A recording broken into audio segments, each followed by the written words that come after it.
Magandang buhay! Welcome back to my mini vlog at ngayon nga ay araw ng Sabado at pinayagan ko si Tadashi na lumabas ng bahay para makipaglaro sa ibang mga bata.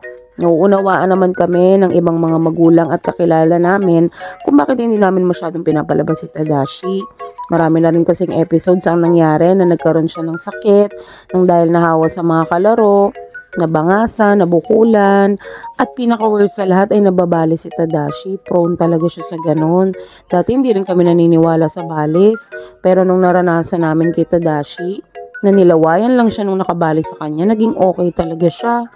Kaya naman, pinoprotektahan talaga namin siya kasi syempre, anak namin yan eh. Anak mo ba, babayaan mo? Ay, nag-iiba ang tono ng voice over. Pero yun nga, kaya hindi namin siya pinapalabas dahil sa mga ganitong pangyayari. Tingnan nyo naman oh, kailangan ko talagang protektahan siya at alagaan ang kanyang mukha kasi tignan nyo naman ang face value ng bata, diba? Hindi naman din tayo talo. Salamat. Pero ayan na ang itsura ni Tadashi ngayon.